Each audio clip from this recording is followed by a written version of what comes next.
Why did I know that was going to happen? Faked him out. I said, James, you know what to do. That doesn't mean do what you thought he was going to do. Redo.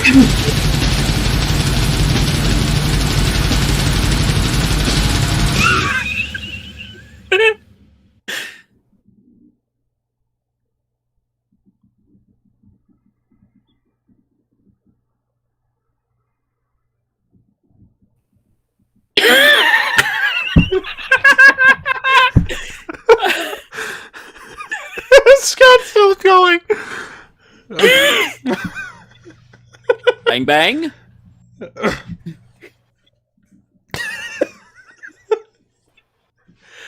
Jackass. Oh, I thought that'd break him.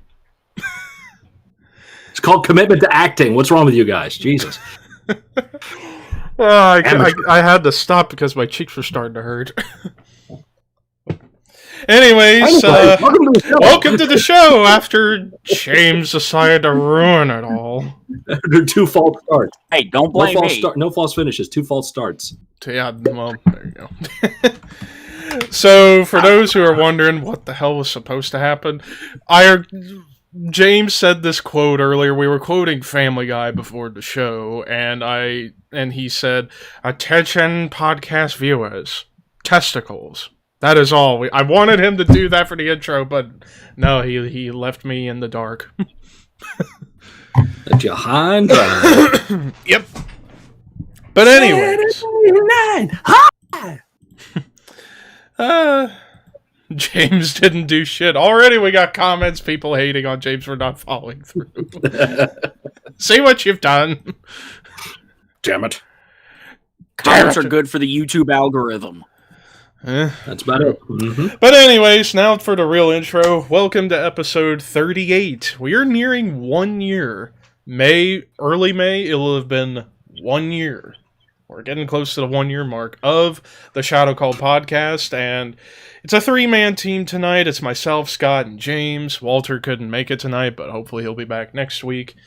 And we're back down south to WCW for this week, and we are talking about WCW SuperBrawl IV. Funny enough, yesterday and this morning, James From the Vault did SuperBrawl III, which we did an episode of early back when we were doing the pre-recording era of the Shadow Call podcast before this new rig, and now that we're live.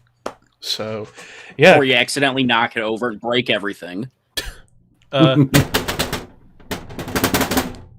It's sturdy. Still live? Yep. Yeah, we're still live. Hello? Are we here? Please confirm. But real quick, before we get into everything, I got the special package. So, I've been on a CD buying binge, as most people know. And what I got for this time, very hard to get cheap, because it's out of print. I got Sodom's Masquerade in Blood, 1995, which, for Scott, this is a very different album than Sodom's previous and after albums. This is more crossover thrash mixed with death metal.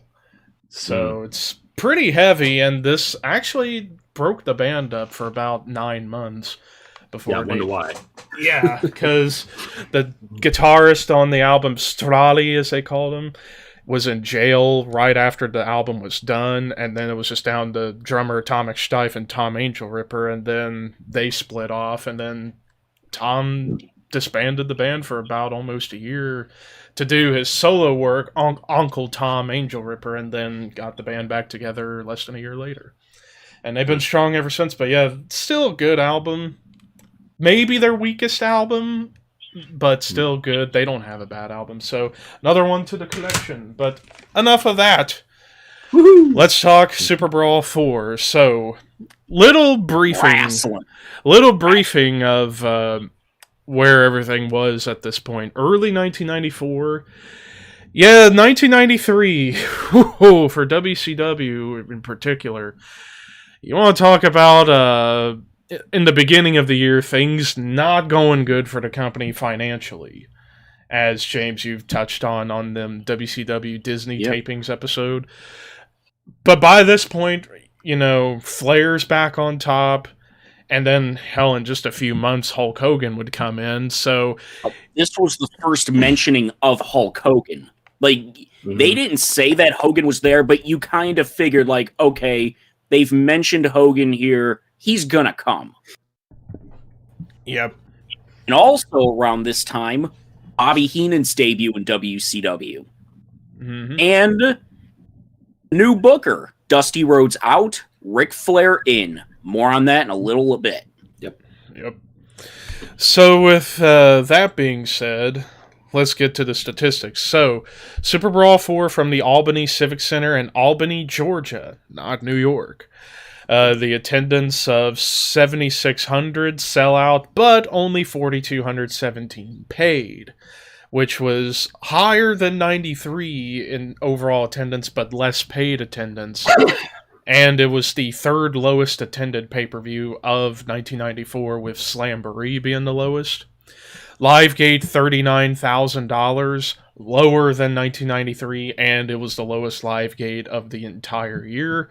Pay-per-view buys, 100,000, higher than 1993, but tied for the lowest with Slamboree that year. So, business-wise, still not great, but eventually, by the time the summer gets around, things start gradually going up. It was starting to turn around this time. But, Scott, what food do we have en masse for this show? All right, sir. From Albany, Georgia, SuperBrawl IV. The kind of food we got for you is we have chain wrestling. We have pointless cutaway during the opening match. We have furry boots. We have Michael Hayes in a wheelchair. One precious tattoo. Michael Buffer is on the show. We have blood on the show. And one major botch that we'll get to later. There's hip tossing, arm dragging, European uppercutting, and chopping. For moves, we have a belly-to-belly suplex, one bear hug, one Thez press, one cross arm breaker, one cobra clutch, two sleepers, one flying sunset flip, one 911, a.k.a. a stunner. We have a hammerlock slam, one cravat. We have one half crab. We have a regal stretch, one spine buster, one German suplex, one Uranagi slam, one cactus clothesline, several Boston crabs. Yes, a lot of crabs being dealt out in this show. One double DDT, one back superplex, one Vader bomb, and one standing top rope superplex. For the foo, we have boot foo, post foo, technically diamond doll foo, umbrella foo, guardrail foo, guitar foo, chair foo, nightstick foo, and Thundercage foo. There's your foo. And with technically, it's double Thundercage foo. It's all inclusive. That was the whole. That was inclusive in one thing. That was the hype, I know, but yeah. That was the tagline of this show: double Thundercage. Vader's Revenge. It's your boy. It's Vader's Revenge. But anyways, let's get into the show itself. So we kick things off with what was supposed to be Johnny B. Bad versus Michael Psays, but they ran this angle where Michael was in a wheelchair with bandages around his ribs and his midsection, with a doctor's note for Commissioner Nick Bockwinkel that he couldn't wrestle. Jimmy Garvin there, who has since, quote, retired. And so Nick says, you know what? In 50 minutes or so, Jimmy, you're going in the ring against Johnny B. Bad. I'm retired! I don't have gear! We'll get you some. So, which, two notes about this. Number one, Michael Psays was legitimately injured. And two, this was Jimmy Garvin's first night in 2 years. Yeah. And plus, this would be Michael Psays' final night in WCW. Because he'd already quit by this point, and he just worked the date to finish out and then be gone. Okay, there you go. And also the fact that Nick Bockwinkel could not project on the microphone for the promo, so they had to have Mean Gene there to make sure to yell it to everybody and make sure they heard what he was saying. As good as Nick was on the microphone, he was not the best at promos in front of a large crowd. Usually he was in the studio. So that's another thing. This was the beginning of Nick Bockwinkel as the on-screen authority figure for WCW. You really hadn't had a quote-unquote authority figure except for like the real-life figureheads. This was the first of the long line of kayfabe authority figures. And Right. Yep. So instead of that being the opener we had Harlem Heat, at the time known as Kane and Cole, not Booker T and Stevie Ray yet, versus the team of Thunder and Lightning. Yeah. All I'm going to say about this match is that this match went about 5 minutes too long, and that's all. There was really nothing about this. It's a good... Go ahead. Fun fact about Lightning, Jeff Farmer, the future fake Sting. Thank you. I thought I recognized one of the guys like that. Yeah.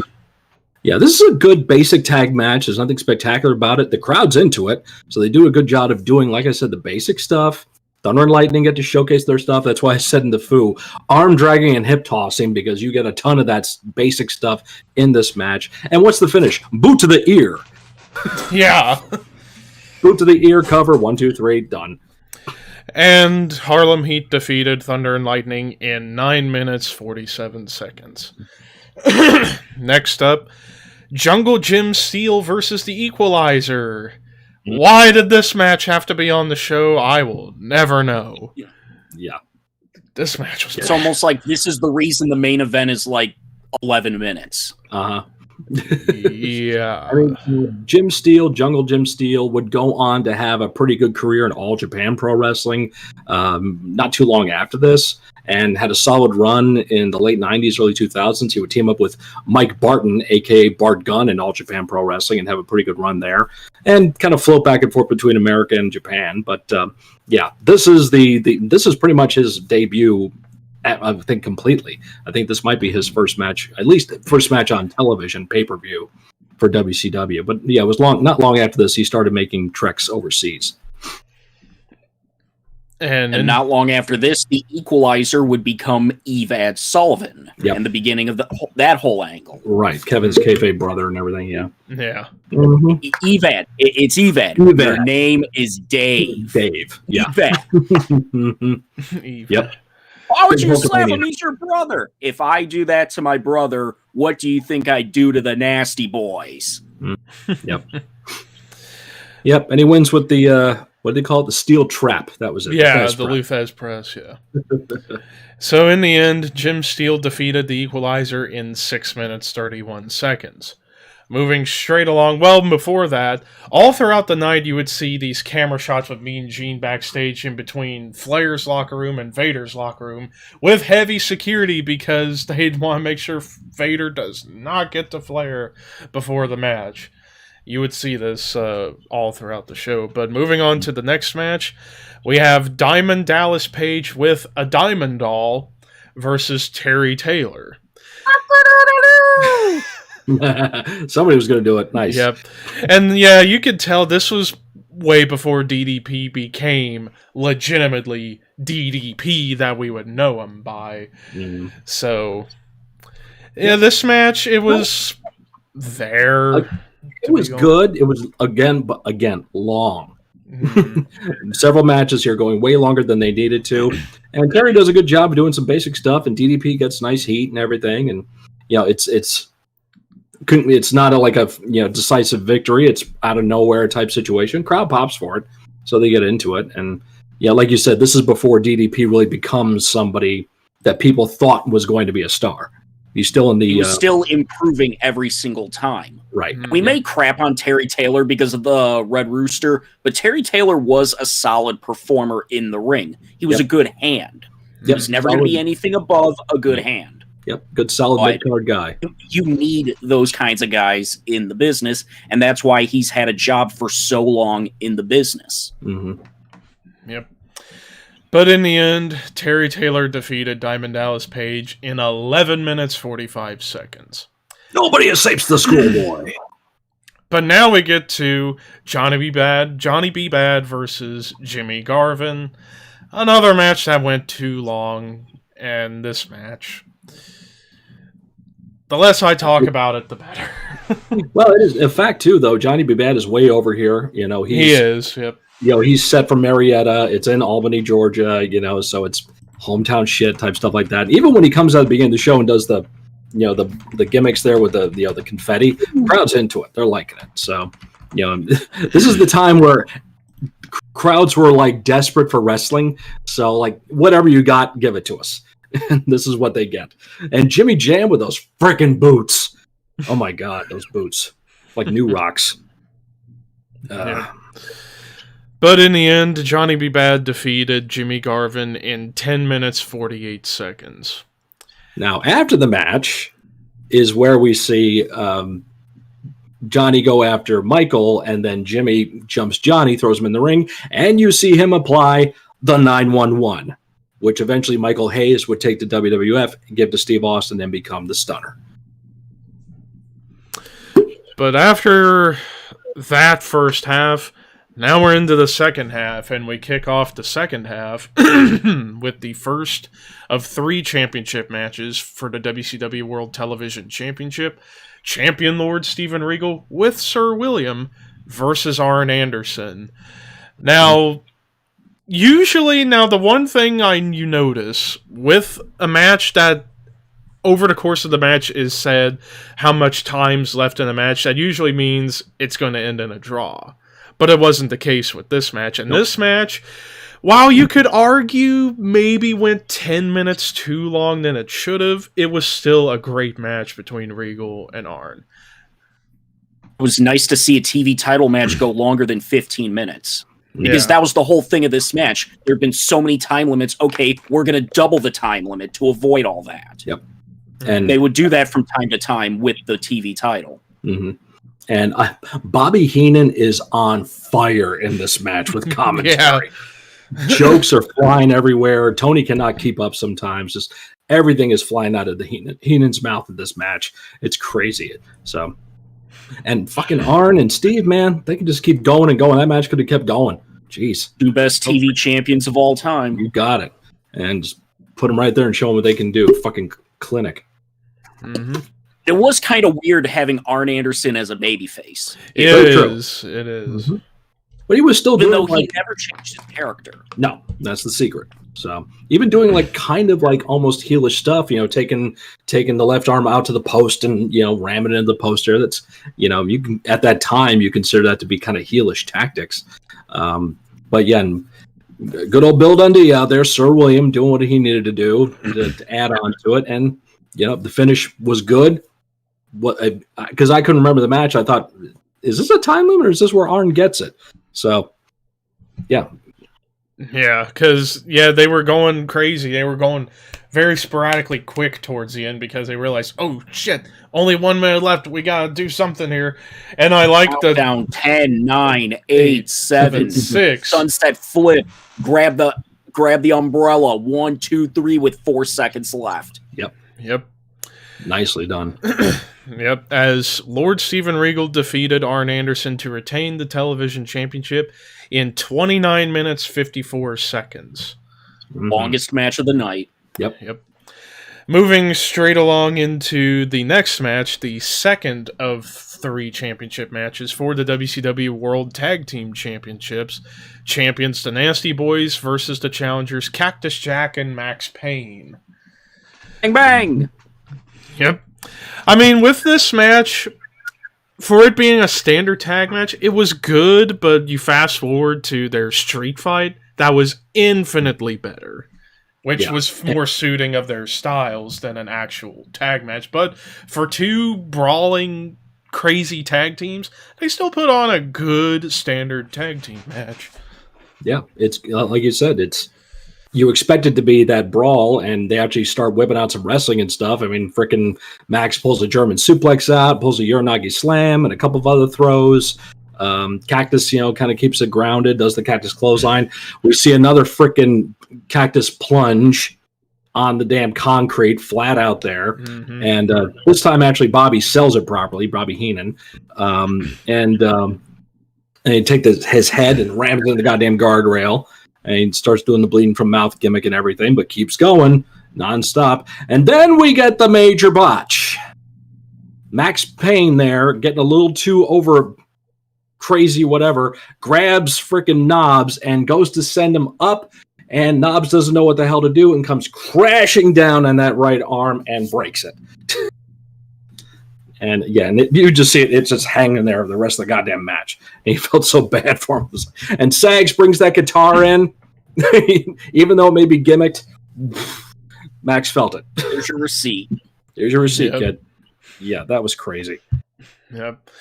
And yeah, that was to finish the guitar, and then bell rings, disqualification, as Cactus Jack and Max Payne defeated the Nasty Boys by disqualification in 12 minutes 37 seconds, which luckily, like I said, this would lead to their street fight just a couple months later, and that was a hell of a street fight.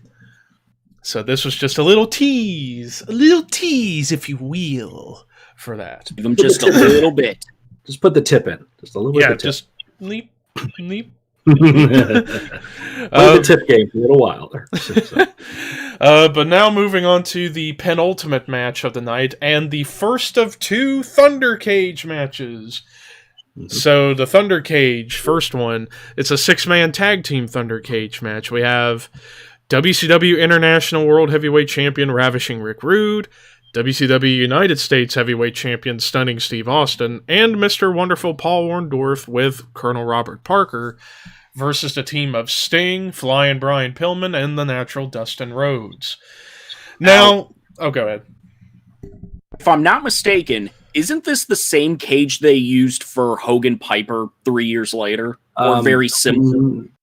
Very similar? It's very similar. I thought that one was a straight up black cage. Because this one's like silver and gray.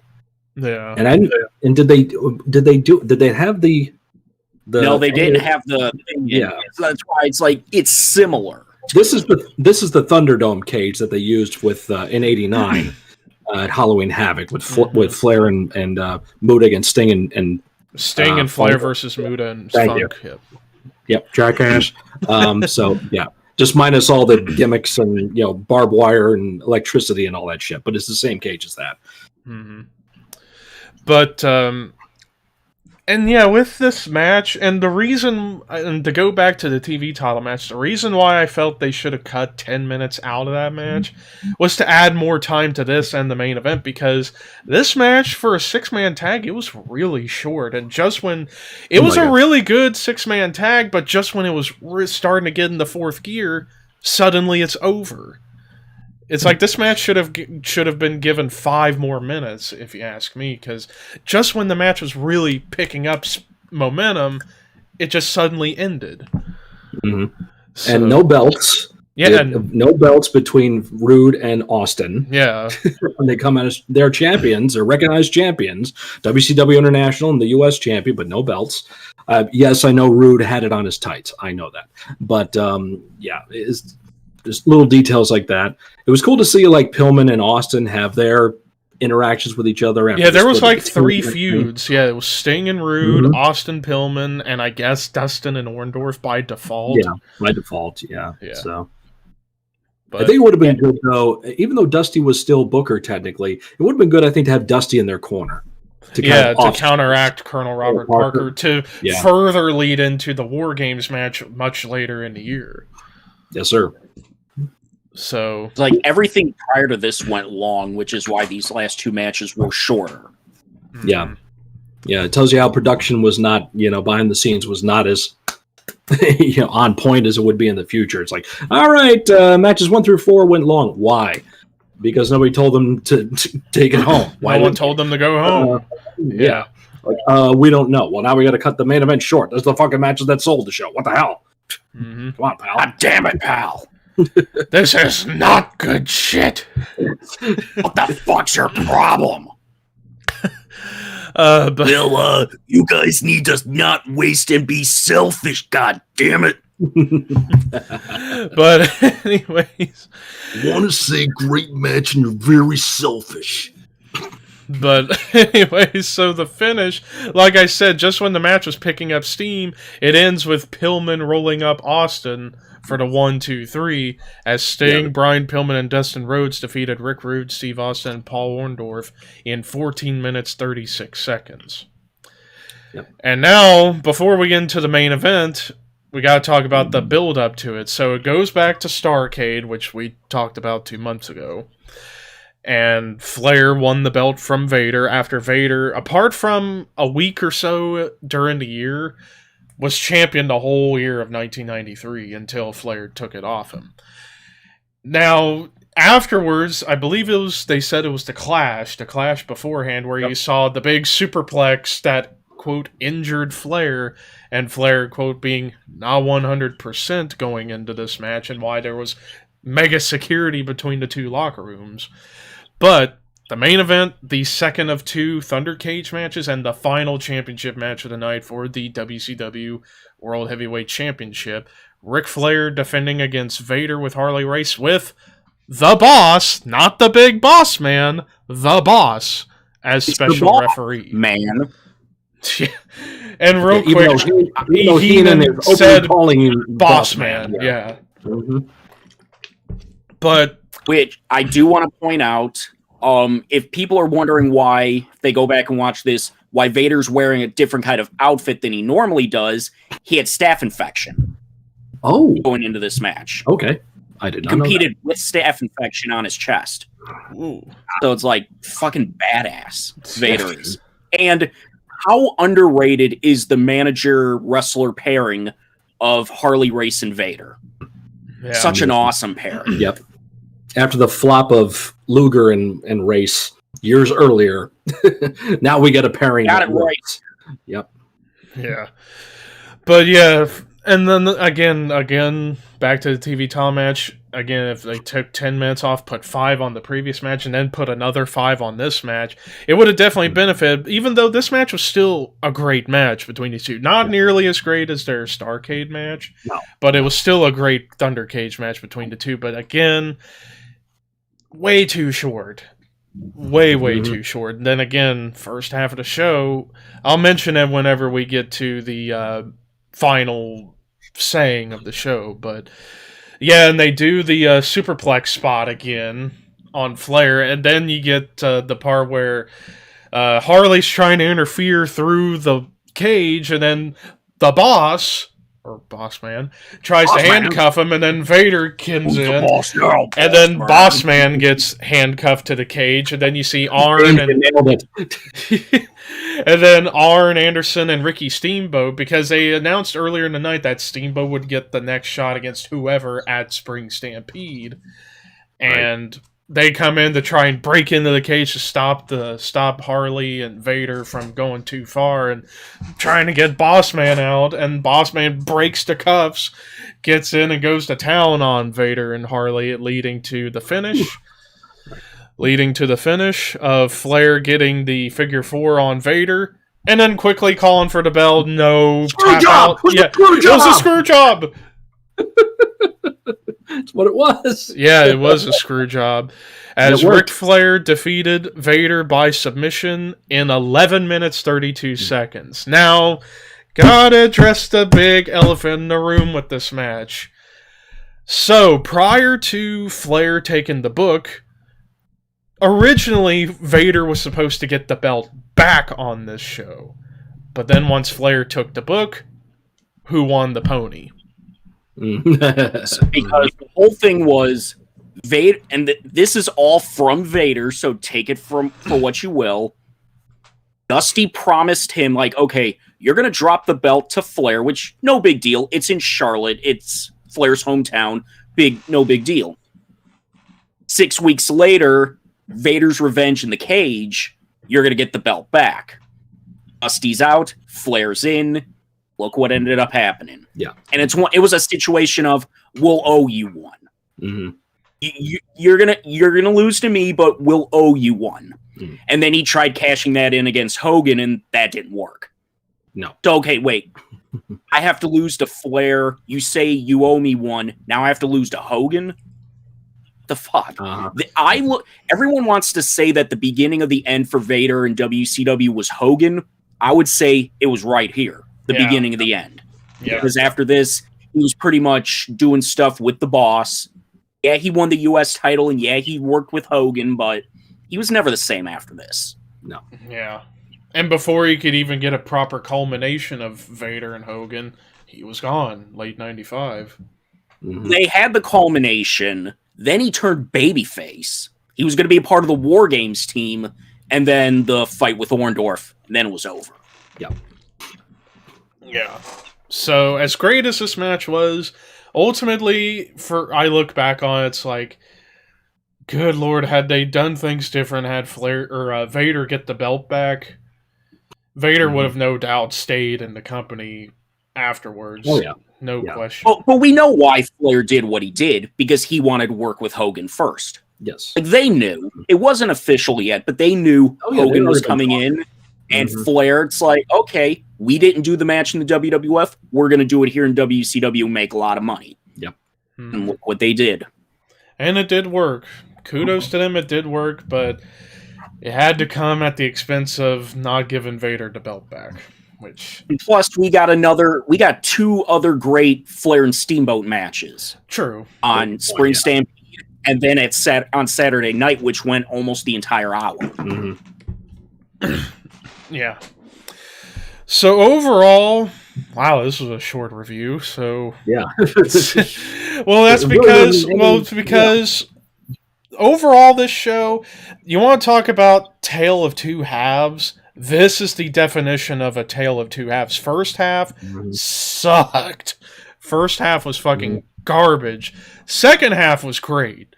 So when you add all that up, a bad first half, a great second half, overall, SuperBrawl IV is a decent show. Slightly recommend you check it out, but if I were you, skip the first half, go straight from the TV title match through the main event. You will thank us. Yep. So now for favorite, least favorite, and the sleeper match of the night. For me, favorite match, I'm going to say the TV title match with Regal and Arn. Least favorite match, I'm going to say Johnny B. Bad, Jimmy Garvin. And then the sleeper, I'm going to give it to the tag title match. Scott? For me, favorite match, the main event, because even though it's short, it's crazy. The crowd is nuts for it. It incorporates a whole bunch of different stuff in there, so that one really had my attention a lot. Least favorite was Sullivan and or Equalizer and Jimbo Steel, whatever. And sleeper for me was the TV title match. It's a classic. It is spot on, perfect technical wrestling going on there. That, in my opinion, if there's a wrestling school, they got to show you this match to teach you some details. They definitely could help with that. James? My favorite was the TV title match. My least favorite was Steel and Equalizer. My sleeper was the six-man Thundercage match. Yes. Thunder! You've been thunderstruck! Alright, but before we hang out with you people for a while, we got Push Job Endeavor for the week. What do you got? All right. For Push Job Endeavor this week, and everybody out there watching, please join in with this one. This is a mid-card Push Job Endeavor, so take it for what it is. Your three names this week, you got a Push one, you got a Job one, you got a Future Endeavor one. Johnny B. Bad, Brian Pillman, Steve Regal. Oh,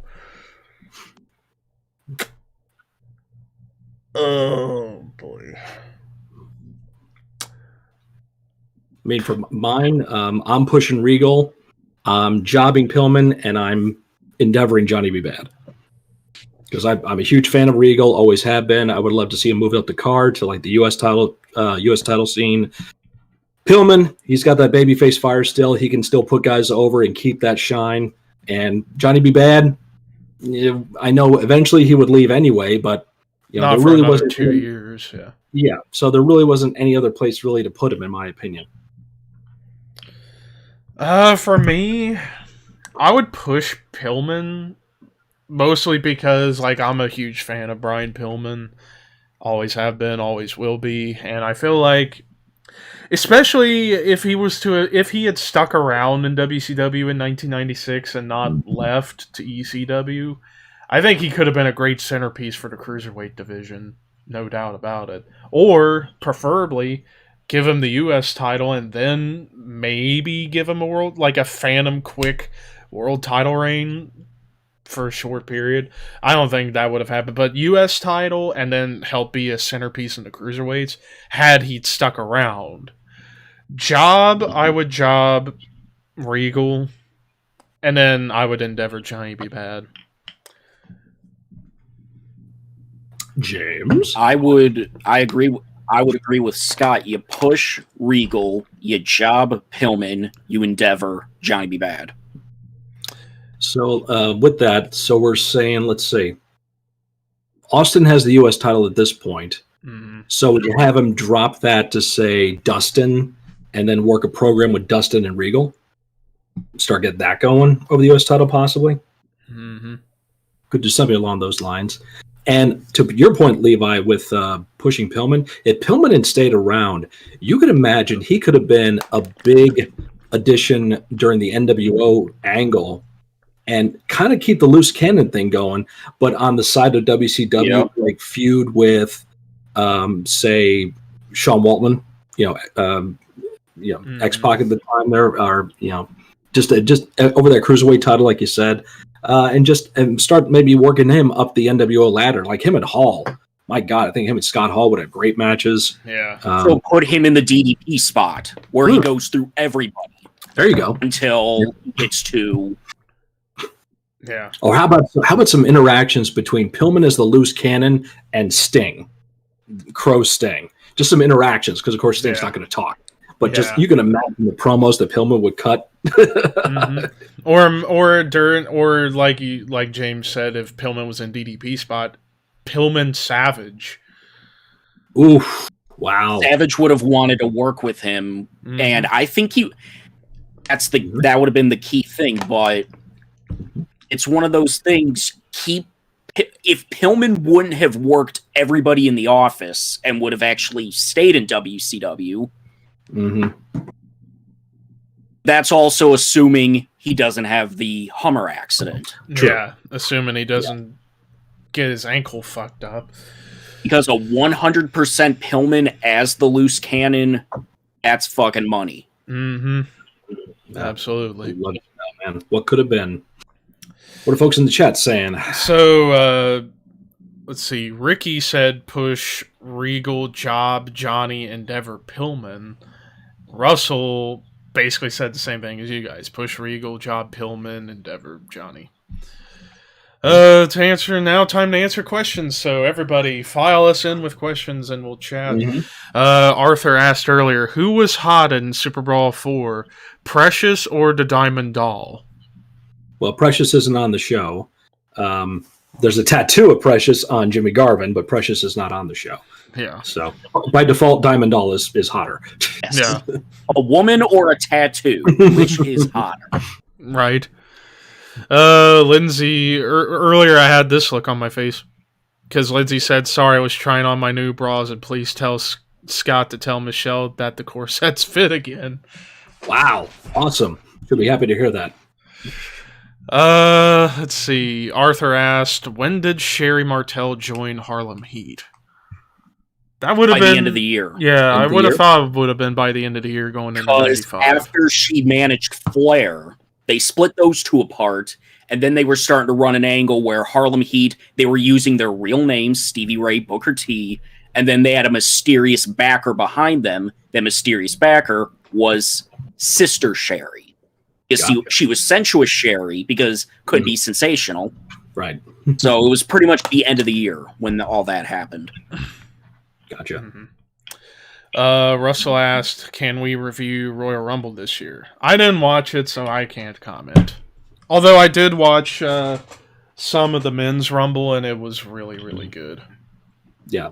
It was a good overall show. I really enjoyed the Rumble this year. Both Rumble matches were great. Rumble matches two were good. people. Mm-hmm. Yep. And title matches were good. No issues with those whatsoever. I like the way the Rumbles were booked. I will say, though, that they did seem rushed.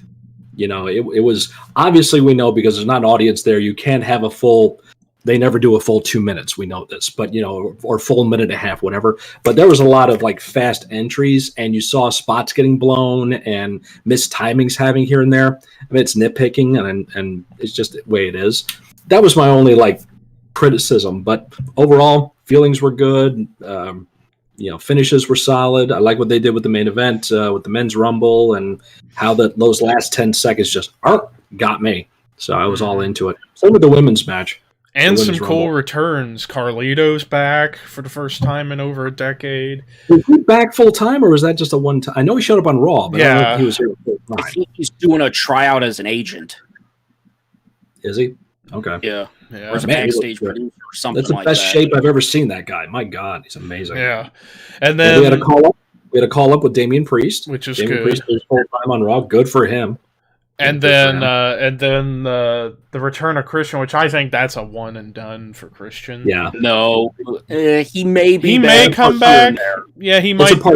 He might be doing the same thing as Edge. Owed an Intercontinental title match against Big E. Yeah. Yep. Yeah. And essentially the Hurricane in there, which somebody tweeted, I bet Hurricane, I bet you're still working for the company. He's like, yeah, wouldn't it be great? And I loved how this was the first time since 1995 1 and 2 went coast to coast in the Rumble start and end the match. Technically, Austin and McMahon in '99 did. Oh yeah, technically, but I say fuck that match. And Orton wasn't in the match the whole time, so. And then the women's rumble, we saw Victoria come out. I was so happy to see Victoria. Huge fan of Victoria. Oh, Victoria was one of my crushes when I was a kid. Hell yeah, my God, no doubt. Still looks good. Yeah, even though she's almost 50. I think she is 50 now. But yeah, I don't care. She still looks great. Still looks great. Jillian Hall returned. Good for her. Hey, she got a spot to come back there. There wasn't really other surprises. Well, Naomi returned, so it was good to see her back in the Rumble. Mm-hmm. And that spot with her and Bianca was really cool. Wow. Speaking of how Bianca, much did they have to rehearse that? Did you guys see the going around the next day of Bianca's feet touched before Ripley? Yeah. When they were both hanging there and Bianca's feet touched. Yeah, whatever. And fun fact with Jillian Hall, she's from Ashland, Kentucky, which is less than an hour away from my house. And I go there, I went there after Christmas to do some shopping, too, at the mall. Mm-hmm. So, yeah, a little local right there. Even though I hated the singing gimmick, it's like, oh my God, shut the hell up! But that was the point. But yeah, good overall show. He's a heel. What a concept! Well, no, and I did enjoy Billy Kay's shtick coming out, doing commentary, run up with the resume and the picture, and back to commentary, and then her and Jillian, yeah, cool, okay, let's get in there. Really I'm just saying, get the fuck away from me. Punches the damn picture. It was great. Billy Kay's awesome. Ricky said, the only thing I wish WWE would have done is let Edge been in there longer and break Ray's record. Yeah, that would, if 5 more minutes, like, come on, that would have been great, but Ed, say what you will about Edge, the dude can still fucking go after all these years, because he went almost 40 minutes at WrestleMania, almost 50 minutes at Backlash, and then almost an hour here. It's like, he can still fucking go. I don't know what people's problem is with, it's an old guy winning. It's like, let the story play out, damn you people. Yeah. Come on. Thank you. The story they're trying to tell is Edge's great comeback. It's his second chance at a second chance. Yep. How often do you see that ever? Right. Joey, my bro Joey asking, what is the worst wrestling match you've ever watched? Oh God. I think I was in wrestling. I was in the worst match I ever saw. The worst, I think most of us can agree, Sheik and Volkov and the Bushwhackers at Heroes of Wrestling. Was it wrestling? I was going to say Neidhart and Jake Roberts, but yeah. Which turned into a tag. That has to be an episode. And quite honestly, since it's not copyrighted anywhere, we could do a watch along. Oh my God! Yes. You know what? Yes. Now you just gave me the idea. When we get to the 1 year anniversary, watch along of fucking Heroes of Wrestling. Oh my Bingo. God! Write it down, folks. I love it. Oh Yes. my God! We're doing that shit, man. Popcorn and alcohol. Bring the popcorn. Yeah, bring the popcorn, the soft drinks. Bring the kids, the midgets are wrestling, or bring the midgets, the kids are wrestling. Whatever floats your boat. Yeah, anything on that pay-per-view would constitute the worst match I've ever seen. But I have seen plenty that I booked, so. It's a shame Tully Blanchard cut one of the best promos of his entire career. Yep. On one of the shittiest shows ever. I know, him and Stanley. And Levi. The show. And Levi is regretting everything. Instant regret. Wah, wah. Oh. Quick, somebody show me a picture of Zev, real quick.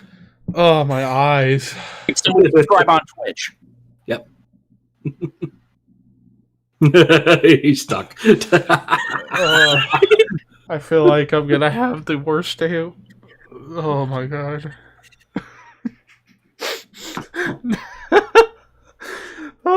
I don't know if I should be. I don't know if I should be. I don't know if I should be happy or angry or sad that we're doing this. I don't. My brain can't process it right now. Like this, you watch it one more time, you never have to watch it again. Yes.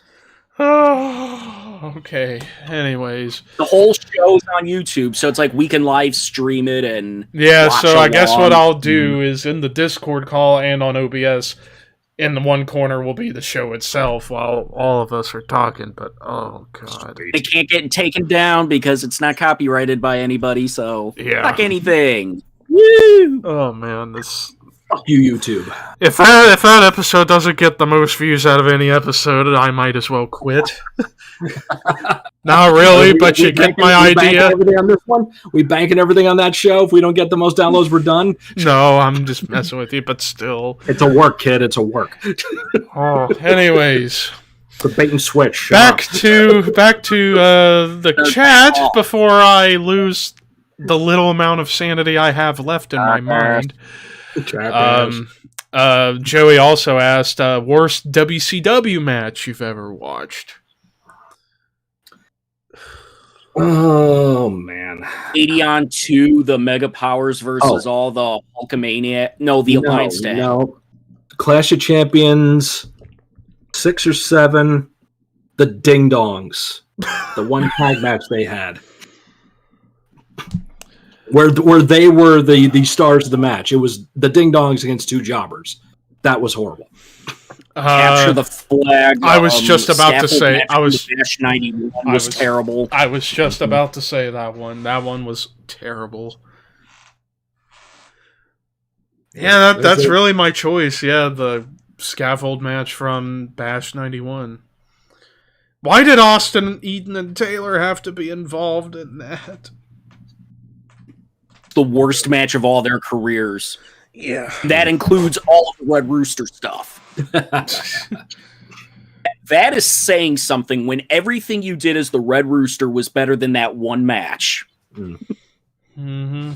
I still say the Ding Dongs match was worse.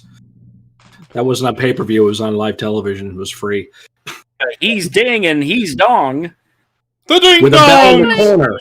With a bell in the corner to ring. Yeah. And little bells sprawled out all over the ring because they kept breaking off their gimmicks. Where were the Hunchbacks? Hunchbacks never happened. Idea that never came to be. Russell asked, who do you think Edge is going to pick? I like what he's doing. He should go. I think it should be Roman. Yes, Roman. Right. That's the money match. Yeah, that's the big one. Battle of the Spears. Yeah. It's got so much story behind it, so much history that can be led into. Promos would be awesome. Paul Heyman and Edge. It's going to on Smack Talk. Probably it's going to have some Talky Smack there. It's going to probably some kind of interaction possibly. I think before we get to the next question, we do need to acknowledge the loss this week of Butch Reed. Yes, the natural hacksaw, one half of Doom, however you remember him. Tough son of a bitch, and yeah, it was good. Anywhere he went, he just never really was able to move up that ladder. Not like how Simmons did, yeah. Yeah, guy who was supposed to beat Ricky Steamboat for the Intercontinental Championship, but didn't show up on time, and then Honky Tonk Man became the champion. The rest was history. Yep. So Hacksaw, Butch Reed, and Mid-South, and various other territories. The Natural and mid-'80s WWF, WCW, joining up with Ron Simmons as part of Doom, and then breaking off, and not much else after that, unfortunately. But does not deny the fact, tough son of a bitch. Good in the ring, good promo, and somebody that should definitely be recognized. But now back to the Edge thing. If Edge is going to go after Roman, who does Drew face at Mania? Sheamus. I'm thinking they're going to do that at Chamber or Fastlane. Yeah, I hope it's not Sheamus, really. I would love to see probably... well, no, I'm sorry. I keep thinking of names that are all on SmackDown, so I can't do that. Well, if they bring Keith Lee, if Keith Lee gets cleared, then probably Keith. Yeah, there's time to build. There's time to build it, so they could if they do a want. babyface match. Yeah, I mean, there's a babyface match nowadays. Exactly. I mean, really, Goldberg and Drew was a babyface match. I mean, yeah, the promos were supposed to be setting up Bill as the heel, but it never really came off that way. No, he was trying to make Drew seem like the heel. Yeah, and it was a matter of respect. So, and after everything they did, right, respect. So yeah, so I think it would be fine. But let's see. Oh God, Ricky. Why? Ricky says, "How about an episode something about Katie Vick?" Even I'm going to say no on that one. I'm going to pass on that. We only talk about that if we do a Kane retrospective. Yes. Yeah, that's fine. Yeah, but no episode will be fully dedicated to that. Yeah, we're not going to be able to last doing an hour talking about it. No. It sucked. There's the show. Yeah. Hi, everybody. And the quote of the angle that I always keep quoting on stream, I screwed your brains out. While an actual funeral was happening in the other room. Like, what the why? Be louder. Don't be so loud. Put more action in it. I just keep losing brain cells with these ideas. Mm-hmm. Ricky says, do you see Edge going for the NXT title? No. As cool as it would be to see him versus Finn, not gonna happen. Not happening. If anything, we're gonna see Finn versus Cross at Mania. Yeah, they put the NXT title I'd like on to Mania. see that. And then Cross get the belt back. Yeah, I'd like to see that. I'm just still waiting for them. I'm just still waiting for him to let Scarlett actually wrestle eventually. Yeah, that'll come in time. And I did like the interaction that Cross and Edge had on NXT this past week. It's a good teaser there for something they could do in the future. Mm-hmm. So, I mean, perhaps after Mania, you could see Edge kind of bounce back and forth, Raw, SmackDown, NXT to work with different people. Who knows? Or no matter who he works with, he's going to lose. He's going to put over whoever the guy is, which that's perfectly fine. It doesn't hurt Edge, and it gives whoever beats Edge a quality victory at WrestleMania. Yep. Mm-hmm. But if you look out on the opposite side, if Edge were to win, then it'd be the perfect end to the comeback story that they're going for. Imagine this. Imagine if Edge challenges Roman, wins the belt, then Miz cashes in on him. Could happen. That very well could be the case. Very well could happen. Yeah. So that way, Edge gets his moment, And then Miz can finally get rid of the briefcase. Miz cashes in during the match, and Edge beats Miz and wins the title. So Roman doesn't have... He loses the belt without losing the match. Yeah, that would probably be the smarter move now that I think about it. Roman gets the belt back. Mm-hmm. Does. I just think that's... I don't know. Yeah, I agree with the story, and I agree with the angle. It's just like, I don't know if they do that at WrestleMania. Yeah. Well, I mean, they had Seth beat Roman. Exactly. They've already done it. So they've already done it in that setting. So that's where it's like, want to do it again? I don't know. Mm-hmm. But either way... Oh, if it's me, I just keep the belt on Roman for well over a year. Whatever, yeah. Yeah. Have him hold it till next WrestleMania. Or what you just said happens on Raw. You know, and he interferes in Drew's match. You know. But yeah, as far as like Drew and Sheamus, that I don't see that being WrestleMania. That's going to be Chamber or Fastlane or whatever they're doing next. Yeah, which is better that it's on the next show just to get it out of the way and then move on to something else. Mm-hmm. And then Sheamus go back down the card again. Even though I like Sheamus, but as there's an old joke, he ruins everything. And no kidding, funny, true story, I bet some of you people watching this show right now doesn't know, as told by Daniel Bryan in his book, one night when Bryan was first seeing Brie Bella and they were getting ready to have their first round of lovely sex, storming into the hotel room comes a drunken Sheamus and Ted DiBiase Jr. And Sheamus literally says, "Ah, fella, Sheamus, what is wrong with you?" You interrupt Brie and Bryan getting it on and go, "Ah, fella." Yeah, why not? That's a rip. I like it. Oh my God, Sheamus. Hey, I was there at the Raw after WrestleMania 29 at the Izod Center in Jersey, where the crowd really went crazy, and it was Randy Orton and Sheamus, and the crowd was shitting all over it. Yeah, it's like, we don't need to see this anymore. We don't want to see it anymore. Get out of there. That's when that started. And then every crowd wanted to be that crowd. That's right. Yeah. So, and incidentally, that crowd, of which I was in, is a Slammy Award winner. So I'm a Slammy Where's your Award Slammy at? Yeah, baby. Oh, man. So now we have to introduce Scott as Slammy Award winner. The Slammy Award winning host. Former professional wrestler, Slammy Award winning, undefeated in the AWA, Mr. Scott. Because my wife and I have traveled to a company in northern Pennsylvania that was an affiliate of the American Wrestling Association, and I won my match, and I never went back. Therefore, I'm undefeated in the AWA. I'd like to thank nobody but myself. Exactly. Thank me, just because I can. Ricky says, I just wish that WWE would stop putting Strowman at 30. Like, just give us someone unexpected at 30. Yeah, because that was like the second year in a row Strowman was 30. It's like, I like Strowman, but can we stop? There's no place for him right now. There really isn't. It's like they have no idea what to do with him. They turn him into a monster heel again, only to come back, and we don't know what the hell he is now. Yeah.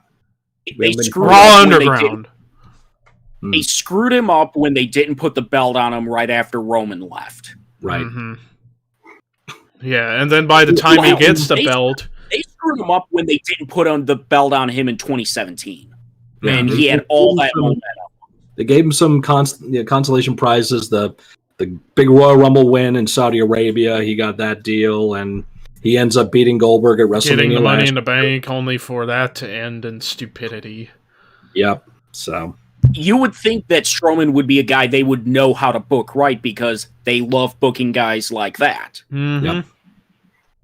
And keep this in mind, like Strowman, in the beginning, it was like, oh geez, we're about to have another disaster on our hands. But you fast forward a year later, once he got to work with Sami Zayn and got better in the ring, every year he just gets better and better as an actual wrestler and showcasing insane Roman stuff. And then worked Roman and he got Roman so over. Yeah. Yep.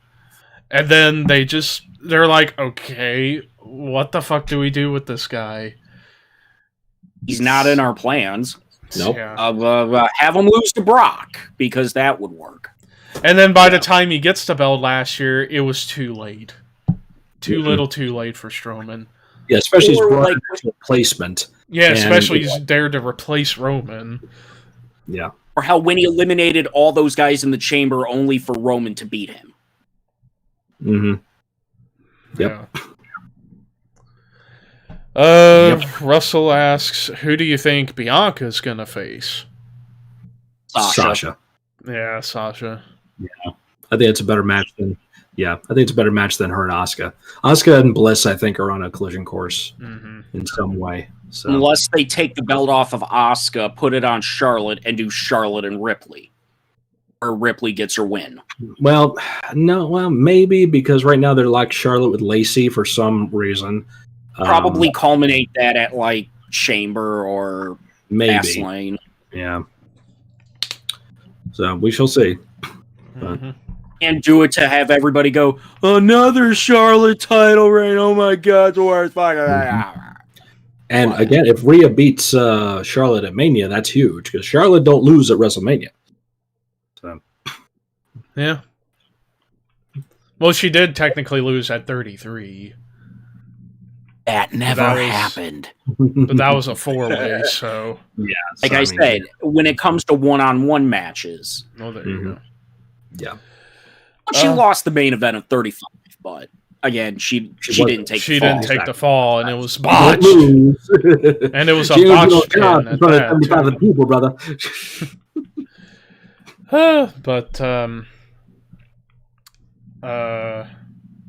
what else was I going to bring up? Oh, yeah, so if they're going to do 2 Hall of Fame classes this year, last year's and this year's together, and yeah, they didn't announce anybody on last week, did they? Okay. No. Maybe I don't think they will. I think they're going to make the 2020 class the 2021 class. Mm-hmm. Yeah. If they're even going to do that, because they haven't made any acknowledgement of it. So Yeah. I don't know what the hell they're thinking this year. Just have it be the running rib Hall of Fame elect JBL. But if they do get to do the ceremony this year and it's in front of no fans, I'm fine with that. And I think, honestly, from now on, no fans at the Hall of Fame after what happened 2 years ago with Brett. Yeah. You knew whenever... I figured in the back of my mind, whenever I saw the Hall of Fame speeches for 2019, that they changed it instead of them being on the stage. They're now in the middle of the ring in the center. I'm thinking to myself, in the back of my mind, this is not going to end well. And sure enough, it didn't. And oh man, I went on a rampage about that whole thing on my channel. If for those of you who've not seen that video or haven't seen it in a long time, try and find Bret Hart Hall of Fame rant. If my brother Rue was around today, he would have wanted to murder that guy because Bret Hart and Stone Cold were his 2 guys growing up. Which one of FTR punched the guy who went after Brett? Wilder. Yeah, Wilder. Yeah. Yep. Which that is legendary. He's just decked him right in the fucking face and then walks off like, okay, I'm done. And then he went up to he asked me was that okay? I'm like, yeah, that's fine. You're okay. And I'll also never forget, after that whole situation happened, they cleared the ring and everything was gone. The New Day were sitting right there at the front where you could see them in camera, and they are just like for the rest of the night. Yeah. Because they're coming off the adrenaline rush. Their buzz is going down. So now they're like... Mm-hmm. But hey, kudos to Travis Brown and Shane McMahon for getting in there as fast as they did, especially Travis, and then beating the fuck out of that guy. Yeah. Shane, too. I think Shane beat Travis. Jesus. Yeah, Shane got in there first, but Travis just a little bit behind, but Travis got him and just went... hammering on. Yep. And thank God for that, too. The guy deserved it, fucking dick. Yeah, he did. There shouldn't be fans anywhere. It should be like the old days where it's the wrestlers and their the families that's and it. the employees, like it was when the Hall of Fame first started becoming a thing. Yep. The 94, 95, 96 ceremonies. Again, In 2004 as well. Mm-hmm. Yeah, that's right on the cusp of the change right there. Yeah, and then 2004 2005 was when it started getting... That's when it really started getting nasty, yeah. They just want to take over the whole show anyway, and they're half drunk too, so... Mm-hmm. And to think I almost... Sensational Sherry's speech in 2006, she called out a fan being a heckler. Yes. Mm-hmm. Mm-hmm. Yep. Yeah, and to think I almost got to go into one of those in 2014, but we just got to the hotel late, so... Yep, and I was there in 2013 for Madison Square Garden. Yeah, for...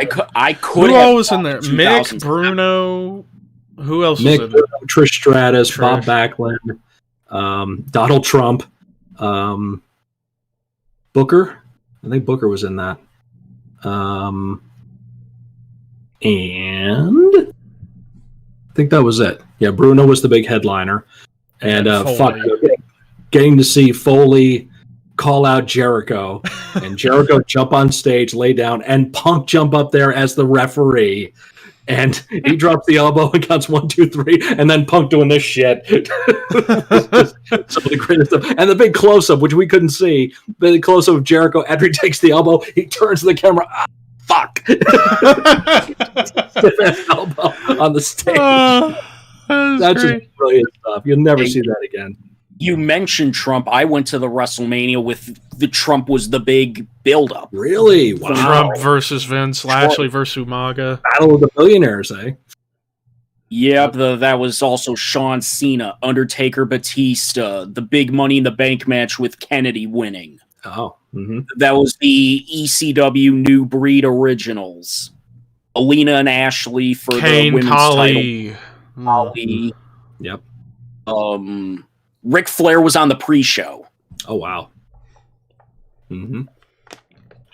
Speaking of Mania pre-shows, that reminds me. Looking back at WrestleMania 18, could you imagine if they would have done Kurt Angle versus Mr. Perfect on that show? Well, I was at that one, but nope. Why didn't we? I mean, no disrespect to the Kane Kurt match, it was good. Okay. It was all right. I don't even remember the story. That match. I don't either. Because especially when you look back at Rumble 02, when they brought Perfect back, and he got to be in the Final Four with Austin, Angle, and Triple H, you would have thought it was going to lead up to something big for Perfect, and what that should have been, him and Kurt, and it would have been an amazing match as a way of Perfect to put over Kurt. Mm-hmm. And that would have been great, but for some reason they want to put Perfect on Sunday Night Heat. Why? Yet people, 2 months after that was the plane ride from hell. Yep. One of 2 plane rides from hell. Mm-hmm. That was the one where him and Brock almost fell out of the plane. Yep. Yeah. But but the whole point is, I remember a while back, James, you and I, we were annoyed back in Mania 33 when people kept complaining, why is AJ working Shane? Why is he not in the title match? Saying he was being wasted. And it's you want to know what's really being wasted? Perfect being on Sunday Night Heat on Mania 18. That's being wasted. Flair in the pre-show of WrestleMania 23. Mm-hmm. Yeah. Ric Flair, of all people, should never be in a pre-show. Yeah. Yeah.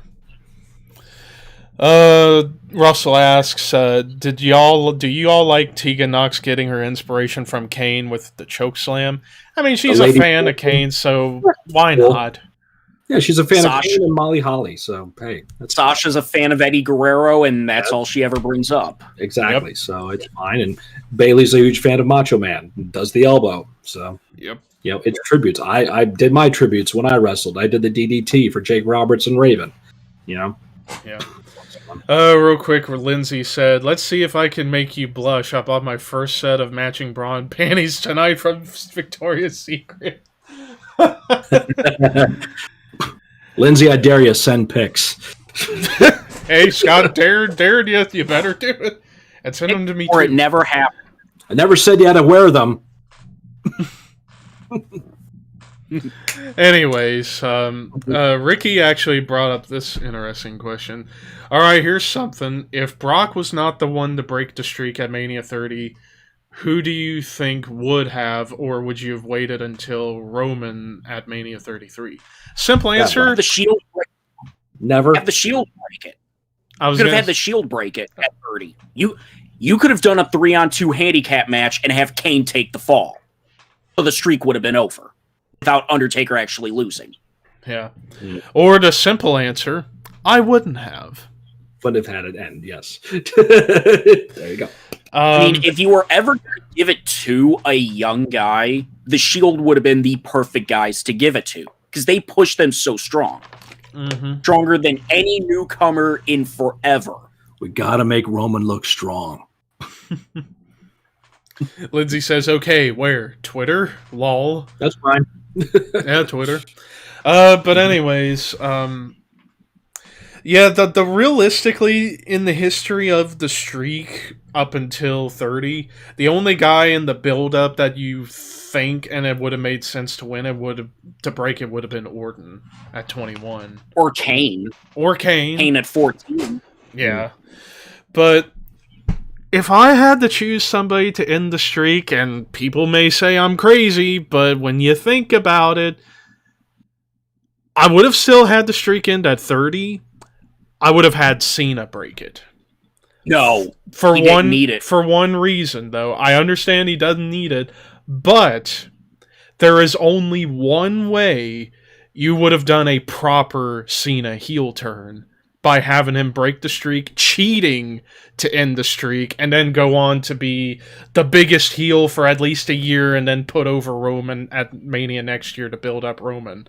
Because the thing of, like, people kept saying, Cena needed to turn heel. The problem is that they wanted it so much, if they had actually done it, it would have just been a quote face turn for Cena, because people would have been cheering the fuck out of Cena. If you want it to be an actual heel turn, get him the most heat possible, have him cheat to beat The Undertaker, and then smile like a cocky son of a bitch afterwards.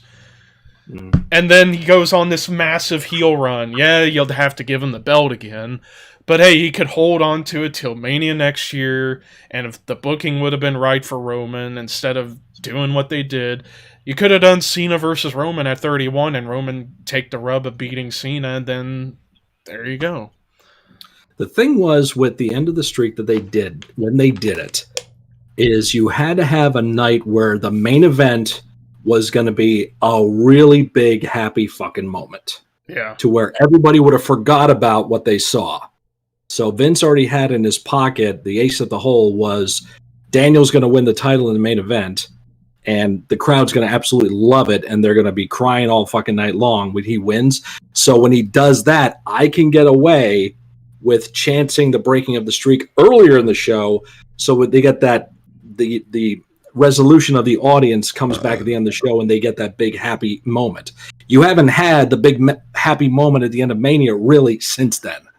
So, in my opinion, like Seth cashing in a year later was not like the big happy moment. It was like, it was a shock, but it wasn't like the big moment everybody was hoping for. And then 32, people hated the fact Roman won, and then 33, it ended on a sad note with Taker. With Brock winning, 35 had Becky winning.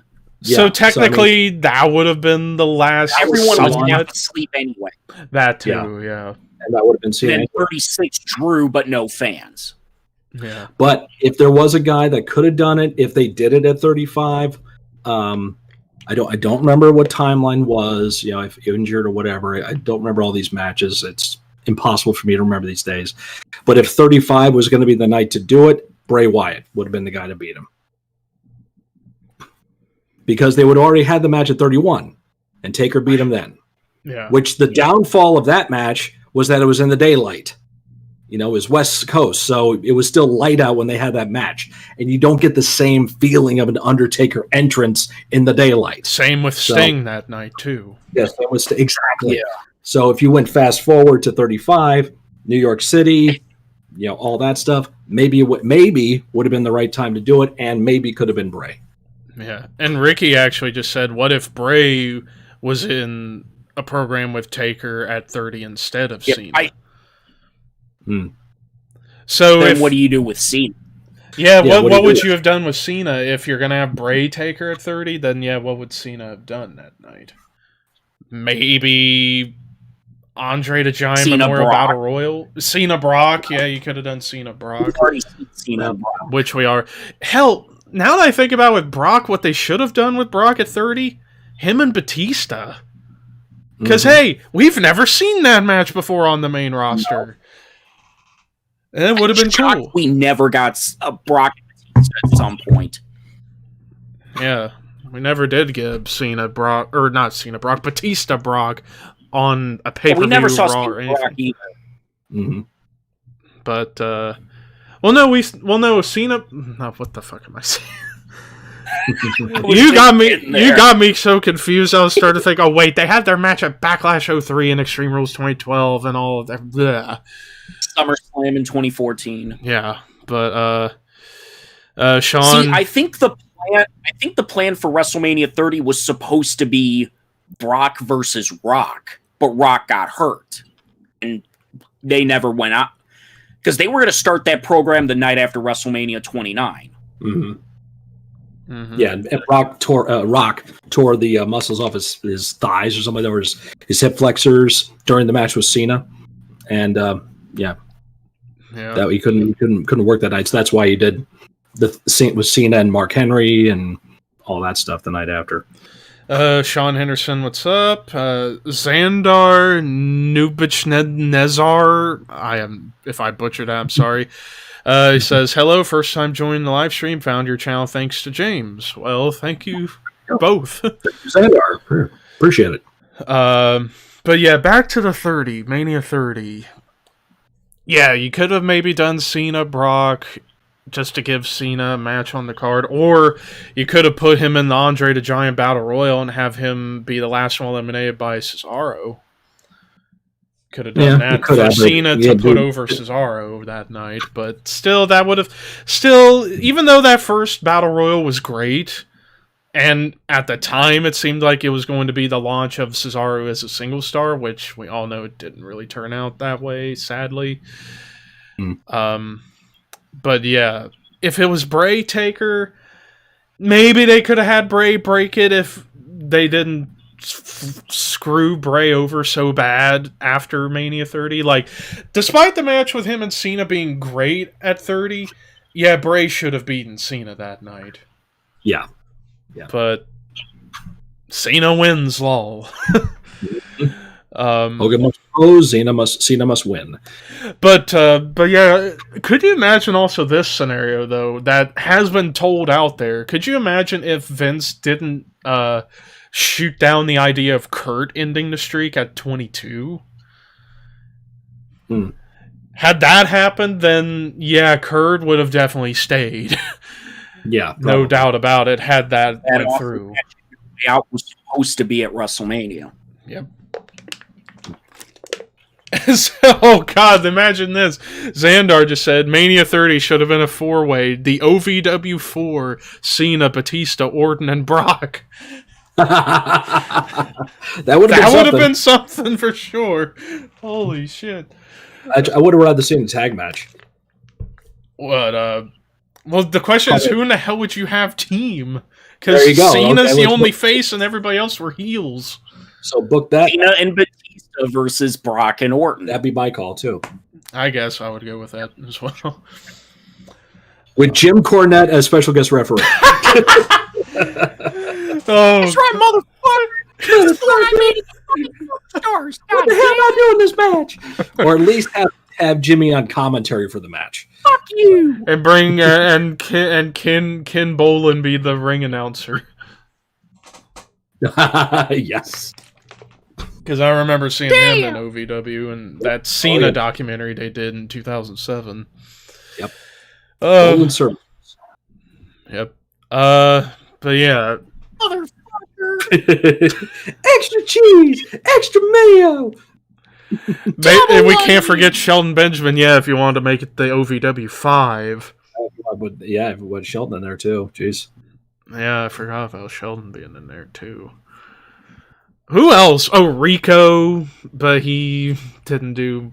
Other than 3-minute warning, not really much. I'm trying to remember who else was in OVW during, 2001, 2002, that time frame. A lot of names. I'm trying to remember them, though. I believe Haas was in there, too, right? Well, him and Shelton, yeah. Yeah. Was the tag. But Dinsmore was there for the longest time.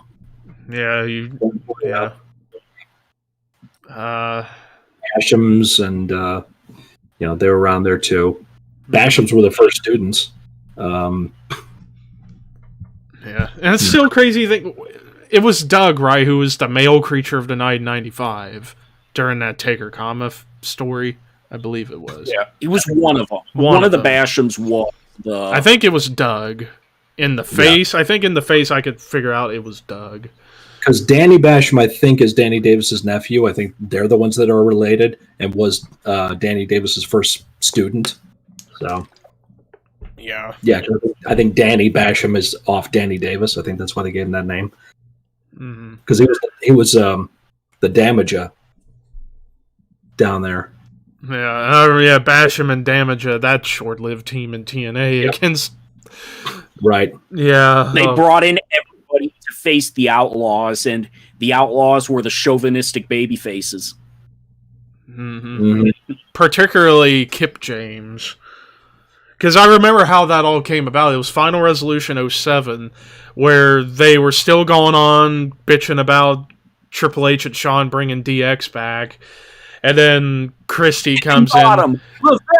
Meet us at the Alamo, high noon. And then Chrissy's like, what about China? And then Road Dogg or BG was trying to sympathize, but then Kip's like, I've had it. Let me tell you something, you little slut. And then that's where we get that stupid storyline. I remember that time period in TNA with that angle. Big fat oily guy. Oh, God. Oh, the big fat oily guy and their version of Spirit Squad. Oh, that was so... What the fuck? And they brought in the Heartthrobs, they brought in the Bashams, then they brought in... the Dicks. And then the team was dissolved by the end of 2007, so, yeah. And I remember, when they were first... Lance Wade is still going strong. Yeah. Yeah. Russell just said, I love the prototype gimmick. Let me rewind it for you. Yeah, I really wish... You know what, now I think about it, last year in that Funhouse match, I wish they would have done a throwback to the prototype for a quick cameo. That would have been cool. Watch him do a promo and then rewind it only for The Fiend to sneak up behind him and just beat the fuck out of him. That would have been great. Oh, Orlando Jordan. I forgot about Orlando Jordan. Oh, yeah. Yep.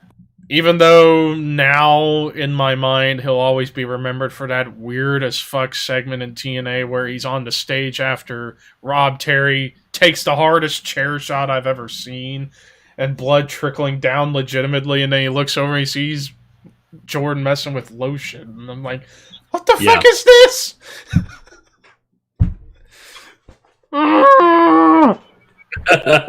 You can't take no more. I remember I saw that episode when it happened, and I'm like, what was that? And it led to nothing. What was the point? What's the point?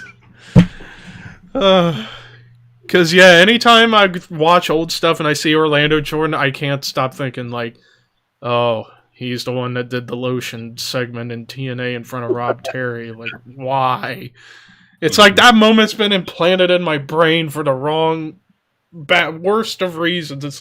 It's one of those so bad moments in wrestling in my mind that it's cursed me. Because it's what the fuck was that? Ricky asks, Scott, this question for you. Oh, yeah, because he's plugging the next episode of Horseman Podcast we're doing Wednesday, where we're doing worst metal albums of all time. He's asking you, what is your worst metal album of all time? Oof. and let it all go, he says. Well, jeez. I don't know. I don't listen to bad metal, so I don't know. I really don't know. I can't think of anything off the top of my head. I mean, yeah, it's really hard to say what is a worst metal album I've ever heard. I mean, I could tell you like the worst album from bands I listen to. Like, my opinion, you know, I think the worst Metallica album is Load. And worst King Diamond album is Voodoo. But other than that, you know, it's like, what would you consider the worst album? Yeah, Diabolus is up there. I know, Levi, before you say it. But yeah, it's not my number one. It's not my number one. So, but it's up there. So, but yeah, it's hard to say. I mean, if I think I'm not going to like it, I don't listen to it. So it's no reason to I don't feel the need to prove myself right. I mean, like with me, of course, Ricky, you'll know when we talk about it Wednesday. Yeah, it's like, especially when it comes to like bands that were on such a roll and then they just derail their momentum with a clunker. You know? Like, for me, my worst Metallica album, Saint Anger. But it's not going to be in my list. If anything, it's in the dishonorable mentions category, because if you ask me, ever since that album came out 18 years ago, God, I can't believe it's been 18 years. It's aged well, because there are a couple songs I do like on there, and there are way worse albums. Like, people like anti-crazy Metallica fans, like the people who want to hate on them for everything. It's like, yeah, Saint Anger's, if anything, at the tip of the worst album iceberg. Like, it's the best of the worst, if you ask me. But yeah, I mean, like, I could name off quite a few. There's Cold Lake Celtic Frost. Well, there's, of course, Diabolus by Slayer. There's Forbidden by Black Sabbath. I did not like at all. Rap Sabbath, that's all I'm going to tell you. Promise by Massacre, that's a bad one. And it's not really because of the music, it's because of the fucking lyrics were so atrocious. Like, Cam Lee, get over yourself. You went through a bad breakup. What the hell's up with you? And even he hated it. After the album was in the mixing process, he's like, yeah, I'm not doing this anymore. I'm out. Because even he was like, why did I do that? Other bad albums. For me, worst Judas Priest album would be Point of Entry. And it's not really a bad album, it's just the low end of the Priest list. Like, I know a lot of people say Nostradamus. I say that's their most underrated album. Granted, there was a bit of filler on there and it was too long, but there are great songs on that album. And stuff I still listen to this day from time to time. Oh, I forgot about this album to put in my list. I'm not going to say it, but we'll just have to wait until the show. I'm giving out some of my list, but I'm not saying in what order. So you just have to tune in Wednesday. Number 5, number 4, number 3, 2, 1. Lindsay, 900 points till squats. Oh, Jesus. I'm thinking about raising the points on that so to keep you from abusing it too much. I'm just kidding, but all of the points. But I'm actually still trying to think of some cool ideas I could do with the channel points, because yeah, the only things I offer with those are the squats and me pull an album to share, kind of like what DK does with the pull a record or pull a tape during his streams. I don't know. I mean, eventually, whenever I get more followers and maybe more subscribers, where I could unlock more VIP badges, more emote spots, and maybe get a following enough to the point where I could do giveaways and stuff, then eventually it could go towards something like that. Which, speaking of doing giveaway stuff, I don't know if I've brought this up to you yet, Scott, but I came up, or well, I shouldn't say I came up with it. I'm basically stealing this idea from a YouTube channel I saw, but it'd be cool to have a couple of those guys over, like DeAndre, who we played with before. He's with them. They did this thing with the One Night Ultimate Werewolf games, where they do it in like a survivor way, where it's like the game is like the immunity challenge, and whoever loses are eligible to be voted out, and everybody gets eliminated one by one till there's 2 left.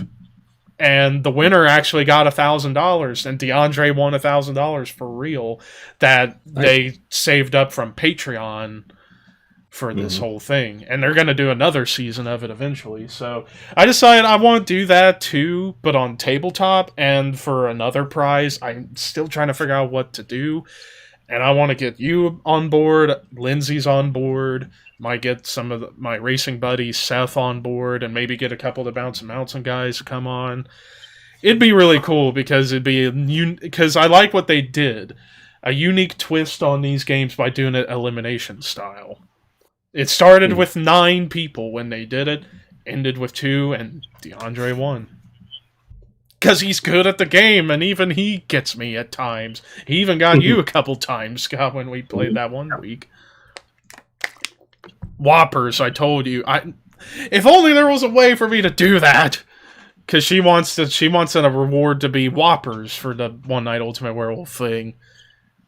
How about if the prize were $100, you can get like 50 Whoppers? How about that? Which, by the way, a gift card or $100. That's been an idea floating in my head for the idea. And that also could be an idea for, instead of doing the marbles game, maybe if I could figure out something for the end of this month, since we didn't do it for the end of January last week, do a raffle for something cool at the end of the month. But I gotta look into all that. Well, there's Ricky just asked, what did I or Scott think of the new WandaVision episode? Fucking crazy shit. Didn't watch it. I have no interest in the show, so. Well, that's a shame, because it's been getting wackier and wackier as they go along. That's what I hear, but I just do not give a flying frog's fat ass about it. So sorry. Not a Marvel guy, nor am I going to be. So. Even though you have seen some of it. Yep. Seen a handful of movies, and I enjoyed them, but I am not going to waste my time trying to get the backstory and get all the connections and all that stuff. All my friends on Necrocasticon, including yourself, Levi, on Forceman, and Ricky, you guys are Marvel guys, and I appreciate your guys' fandom and desire and passion for it, and I will not disrespect that, but as far as I'm concerned, for me, it's nothing I'm interested in getting into myself. So, yeah, because if you look up above, at the not the very, very top, but underneath the Funko Pops, most of those Blu-rays are Marvel Blu-rays. Yep, there you go. Like I've got pretty much the entire MCU collection now, from Iron Man 1 through Spider-Man Far From Home, with a few of the X-Men movies. I mean, I had my huge mark out last year with The Mandalorian. Yeah. But what did I think? Yeah, it was crazy fucking shit. The fact that they got Evan Peters from the Fox X-Men movies to play Quicksilver now. Like, I'm still like, holy shit, did they really do that? Didn't bring back Aaron Taylor Johnson from Age of Ultron. They decided to pick the better version of Quicksilver. So, yeah, it's really got me looking forward to the final 4 episodes coming out soon. Russell just said, John Cena's having cool movies lately, and Super Bowl commercial with the Mountain Dew watermelon flavor. Why are they... Fuck Mountain Dew at this rate. I haven't... Anytime... other than Sprite and root beer, all soda to me now tastes like stomach acid. Mm-hmm. And I think that goes because of the fact I'm getting older, and on top of that, I don't drink sodas very much anymore. So I am happy to report, though, I have found Sprite Zero. I have it. Yes. There you go. That's my go-to now. So, yeah. Because, I mean, hell, the last time I had Pepsi and Dr. Pepper, hated it. Absolutely hated it. I probably couldn't even drink it now myself. Yeah. But, yeah. And, hell, here in a couple months, it's Fast and Furious 9. With Cena as Dom's brother. Are they even the same ethnicity? What ethnicity is Vin Diesel? The only way I'm going to give a shit about any of these movies now is if they have a scene with Cena and The Rock. One's a baby, and the other's black, I think. Or at least part black. Or Hispanic. You know, I think there might be some Puerto Rican in there. Huh? Maybe some Puerto Rican. Maybe some Filipino black. In there, too. If he's Filipino, that's it. Yeah. If he's black, it's definitely diluted. What the hell is Jessica Alba, anyway? If I were 30 years younger, I'd call that till next July. Yes, I did, dear, just for you. Let's see. Where people don't know who you are.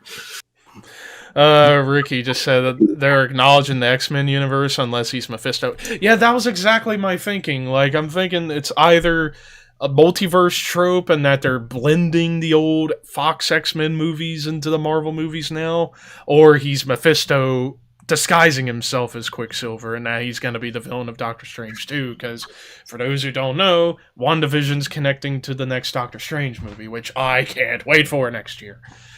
That's probably the one movie that's coming out in Phase 4 that I'm looking forward to the most. Well, Thor 4, because I love Thor. So there you go.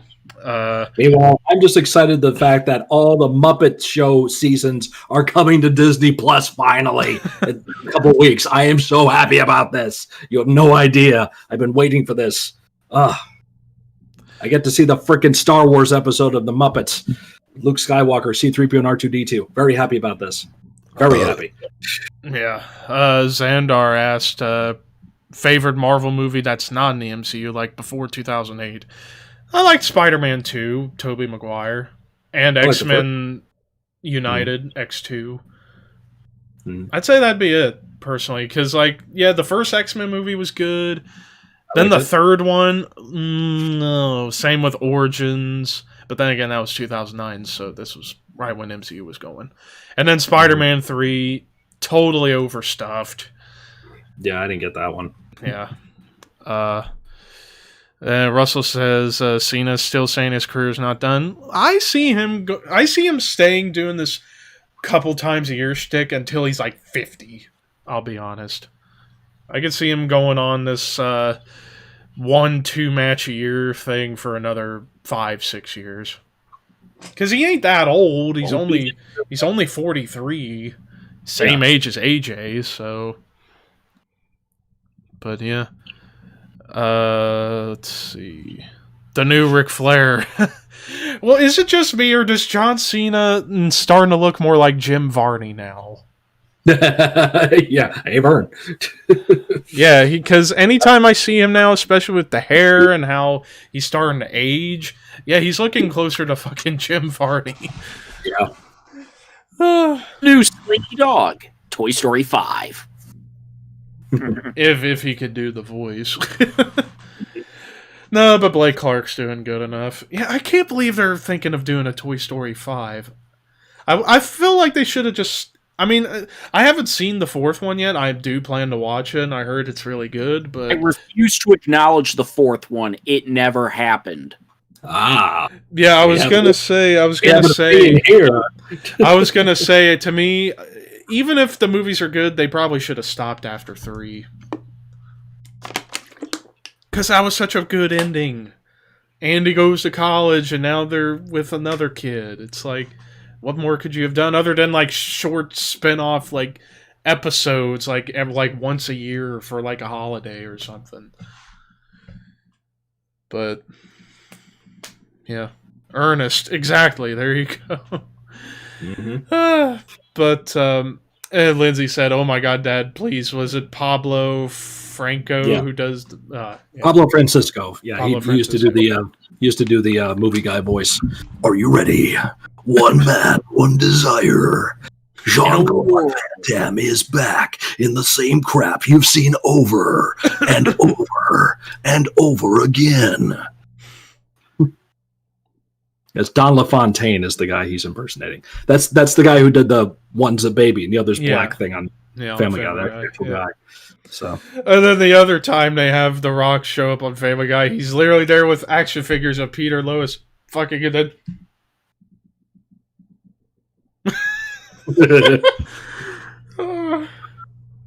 Fucking hell.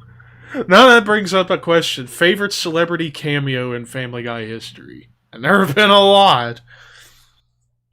Oh, jeez.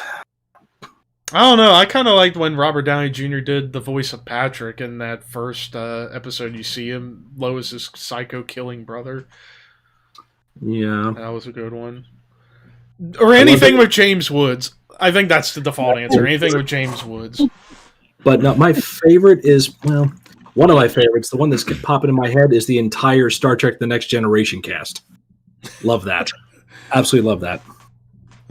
Betty White doing the erotica. Yes. That was good. Yes. Yep, that was good. Yeah, James Woods is, for me, the all-time best.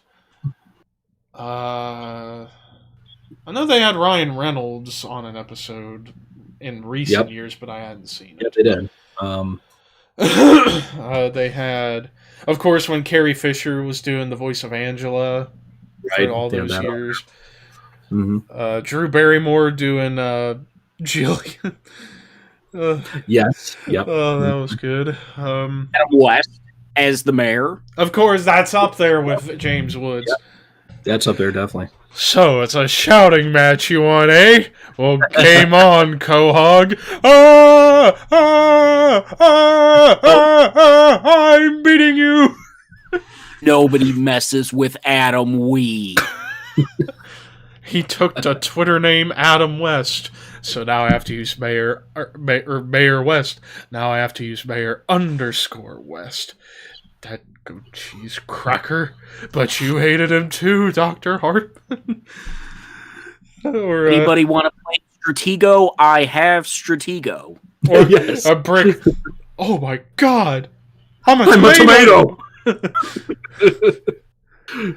The singing is contagious. I'll sing too. Adam West, Adam West. A little softer now. Adam West, Adam West, Adam West. I'll go when they're all gone.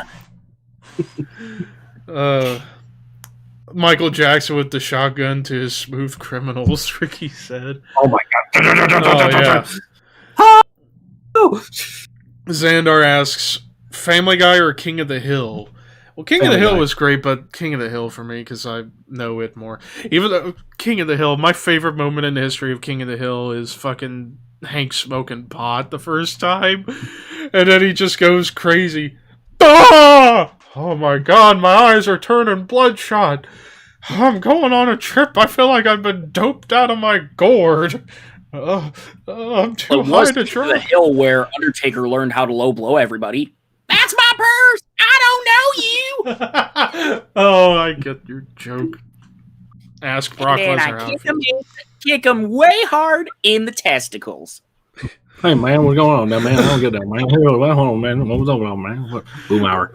Or that one moment where everybody's talking like Boomhauer except Boomhauer. And I'll tell you one thing about kicking him dang ass, you know what I mean? For God's sake, Hank, act like an adult. And keep it down, will you please? I am trying to find a deal on vintage Camaros, and I've been stuck on the same dang page for 20 minutes. Beavis and Butthead, yeah, that's a classic. Oh, yeah. I've been watching a lot Scott of and that lately. Hey, Beavis. What? Yeah. You were crying. No, I wasn't. Shut up. Shut up, Butthead. It's okay to cry, Beavis. Or check out the size of the nostrils in that thing. You shouldn't talk, Butthead. You look like a cow. Oh, yeah. We're going to be talking about the penis, the vagina, testicles, venereal disease, sexual intercourse, the scrotum, the clitoris, and masturbation.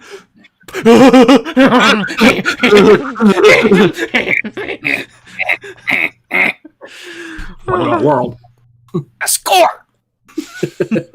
Ho, ho, ho. Did I just score? Whoa.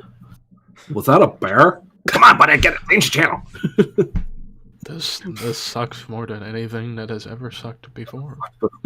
Stop. In the name of all which does not suck. You know, it's funny to kind of combine Family Guy and Beavis and Butthead for a moment. Nobody will know this, but I used to watch this series. Hey, Lord, fuck this!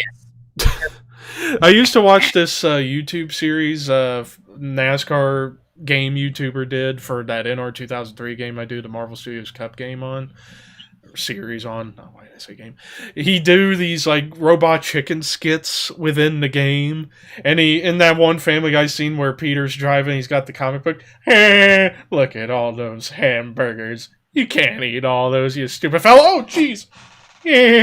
He's so ridiculous. Oh, somebody took that soundbite and put a picture of Tony Stewart with a Whopper because he was sponsored by Burger King for a long time. Look at those hamburgers. You can't eat all those. Oh, jeez. And then he crashes into the catch fence of Talladega. And then you hear Cleveland go, no, no, no, no, no, no.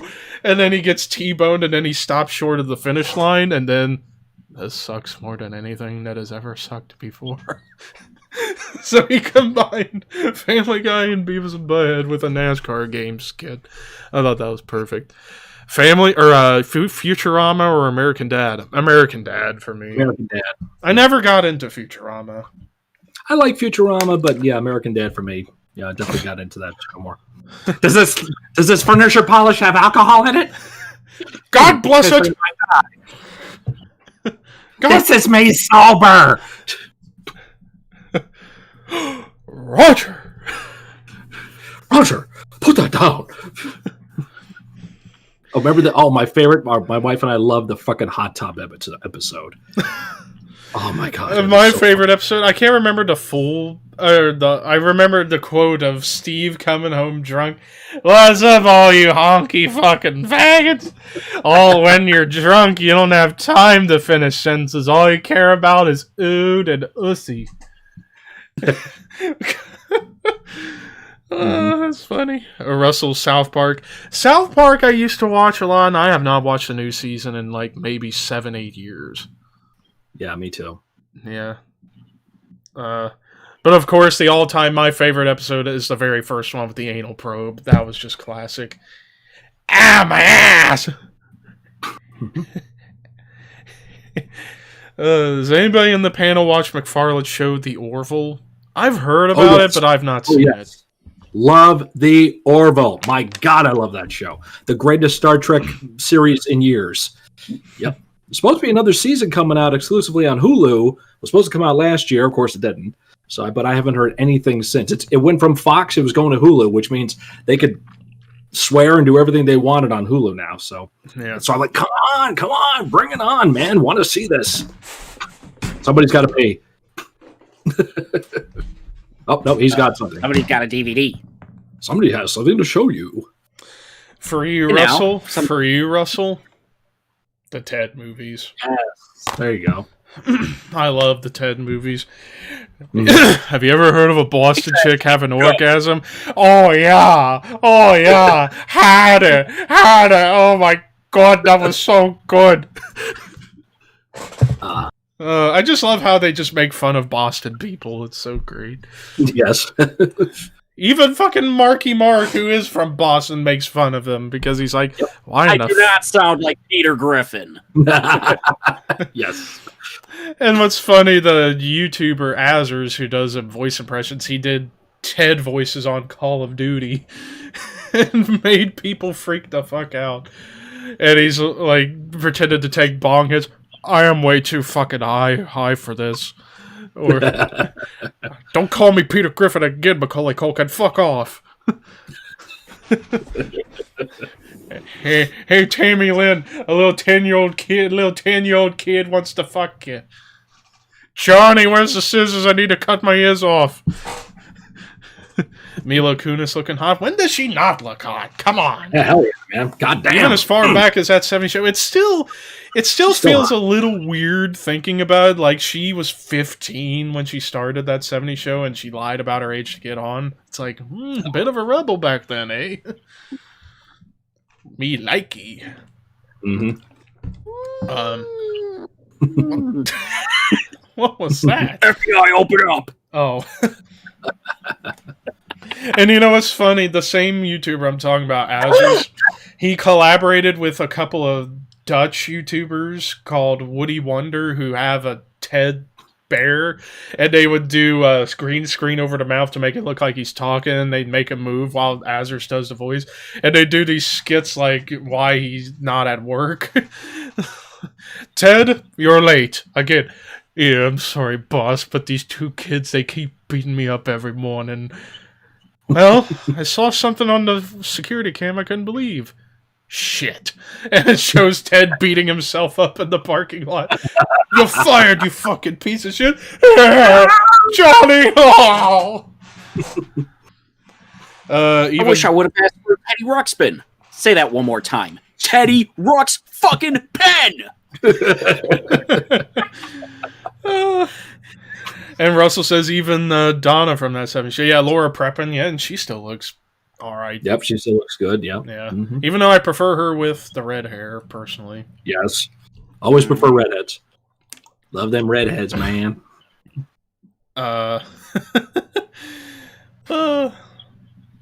Ricky just said, and Mia Lakuna's from Russia, I'd let her crush me. Well, there you go. You wouldn't believe she's from Russia based on the way she talks. Well, yeah, her parents are from Russia, and she's kind of like Mila Jovovich too. Yeah, and she speaks fluent Russian, which is hot as hell. But yeah, but yeah, I think that's a good way to wrap up because I'm going nuts now. All right, so that does it for tonight's Masquerade and craziness with SuperBrawl 4 and everything. Yeah, most of the episode was us. SuperBrawl 4? Yeah, that was only for like 35 minutes. We did that when? It was like a week ago. But a reminder of what's coming for the rest of the month. Next week, we're going to be talking about St. Valentine's Day Massacre 99. Then we're doing Mick Foley 1996 or 2000 WWF run, and then in the month with No Way Out 2002. Damn hiccups. I blame you, Arby's. I blame you, Arby's. But anyways, that does it for tonight, but it's plug time. Scott? You can find me on my YouTube channel, Mr. Scott Reacts, where I do reaction videos. Got some fun stuff lined up for you soon. Also, you find me on Twitter and Instagram at Mr. Scott Reacts, and I'm on Twitch at Mr. Scott Rocks, where I play songs live and chat with people. I had a great stream last night with Levi, stopping in. Also, Lindsay was there, and a friend of mine named Jerry. I got to unite two Ohioans together. It was very nice, Jerry and Levi together. That was cool. And I take requests, but not on site. So if you send me a song to learn, I will learn it eventually and play it. I got 3 ideas from Levi, so I'll be looking to learn those. Although a couple of them are a little too easy, so I don't know if they're going to do them. But yeah, so that's where you can find me. You also find me and our good brother Walter Ball, who couldn't join us tonight, as part of the Necrocasticon Horror and Metal podcast, which comes at you every Monday night, because Monday is Necro Day, along with Tom Clark, Skip Novak, and Dan Roberts. We talk about horror and heavy metal. We're on every podcasting outlet there is available, so please check us out there too. James? You can find me on my YouTube at We Are Pro Wrestling, where I do weekly wrestling discussions on topics from the past, similar to this, except a little more organized. This coming week, I'm going to be talking about No Way Out 2001, then SuperBrawl 8, then Against All Odds 2006 to end February. And I do Q&As afterwards to correlate. What?